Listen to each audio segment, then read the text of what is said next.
কেউ সামনে যায় না। দুইটা স্লোগানই মূল স্লোগান, দুইটা করে থামে গেলে কত দরকার নেই, যে কইতে পারে তার ঠাঁই নাই। আমার সোনার বাংলায় বৈষম্যের ঠাঁই নাই। সাবধান, হুঁশিয়ার সাবধান, নিয়মিত চাকরি চাই, নিয়মিত চাকরি চাই, চুপে ঠাঁই নাই। হুঁশিয়ার সাবধান, আমরা স্লোগান বন্ধ রাখি। কাকা এদিকে আছেন।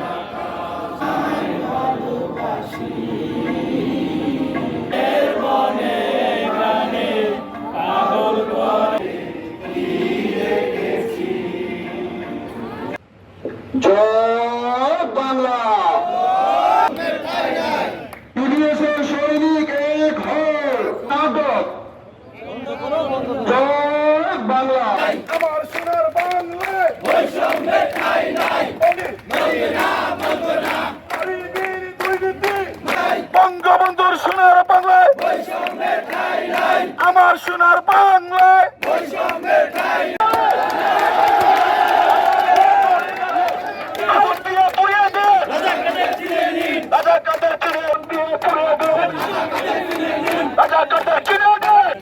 আপনারা বিগত সময়গুলোতে দেখেছেন আমরা আন্দোলন করেছি, স্থগিত করেছি, আবার আন্দোলনে নেমেছি। কিন্তু কেন নেমেছি, কেন নামতে আবার পুনরায় বাধ্য করা হলো?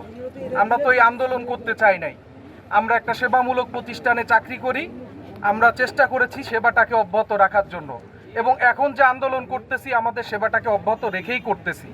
কারণ আমরা চাই না আমাদের আন্দোলনের কারণে আমাদের যে সম্মানিত গ্রাহক আছেন তারা কোনো রকমের কষ্ট সম্মুখীন হন। কিন্তু আমাদের কষ্টটা মনের ভেতরে লুকায়িত আছে, সেটার বহিঃপ্রকাশ আমরা আর না করে থাকতে পারি নাই। আমরা আমাদের যারা ছিলেন, উপরের যারা ঊর্ধ্বতন যারা ছিলেন, সবার কাছে দিনের পরে দিন উপস্থাপন করেছি আমাদের কষ্টগুলো, এই সিস্টেমের কষ্টগুলো, যার কারণে আমরা দিনের পর দিন হেনস্থা হচ্ছি মাঠ পর্যায়ে। কিন্তু দেখেন, আমাদের কথাগুলো কোনো কর্ণপাত করা হয় নাই। দিনের পরে দিন আমাদেরকে আশ্বাস দেওয়া হয়েছে, কিন্তু সেগুলো কোনো কর্ণপাত করা হয় নাই। আজকে আমাদের সেইগুলোর ধারাবাহিকতায় আমরা আবার মাঠে নামতে বাধ্য হয়েছি। আমরা চাই না এভাবে মাঠে থাকতে, আমরা চাই ঘরে ফিরে যেতে, আমাদের কর্মক্ষেত্রে ফিরে যেতে, আমাদের কর্মক্ষেত্রের উপরে পূর্ণ মনোনিবেশ করতে।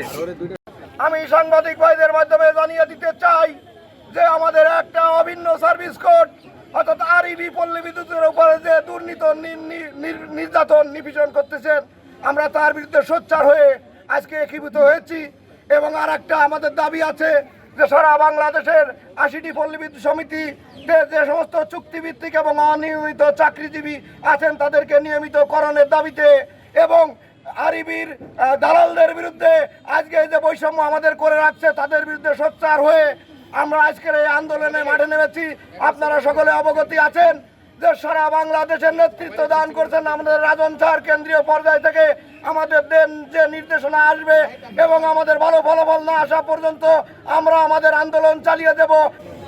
বাংলাদেশ সরকারের যে ভিশন এবং মিশন তা হচ্ছে স্মার্ট বাংলাদেশ গড়া। আর এই স্মার্ট বাংলাদেশ গড়তে হলে পল্লী বিদ্যুৎ সেক্টর হচ্ছে প্রধান সেক্টর। এই সেক্টরের সঠিক নির্দেশনা না দিলে কখনো স্মার্ট বাংলাদেশ গড়া সম্ভব নয়। তাই আমাদের প্রিয় সাংবাদিক, ইলেকট্রনিক্স মিডিয়া, প্রেস মিডিয়ার মাধ্যমে আমি প্রধানমন্ত্রী শেখ হাসিনার নিকট আমাদের শেষ আশ্রয়স্থল, তিনি যেন আমাদের এই বিষয়টা নজরে নেন যে বাংলাদেশে স্মার্ট বাংলাদেশ গড়তে হলে আমাদের অভিন্ন সার্ভিস কোড বাস্তবায়ন এবং বাংলাদেশ ৮০টি পল্লী বিদ্যুৎ সমিতির যারা অনিয়মিত এবং চুক্তিভিত্তি আছে তাদেরকে নিয়মিতকরণ, এটা ছাড়া কখনোই সম্ভব নয়। আপনি আমাদের শেষ আশ্রয়স্থল, তাই আপনার থেকে আশা করছি যে বাংলাদেশকে স্মার্ট বাংলাদেশ গড়তে হলে আমাদের পল্লী বিদ্যুৎ সমিতির দৃষ্টিকোণ না দিলে আমরা এই আন্দোলন থেকে কখনো পিছ পাবো না।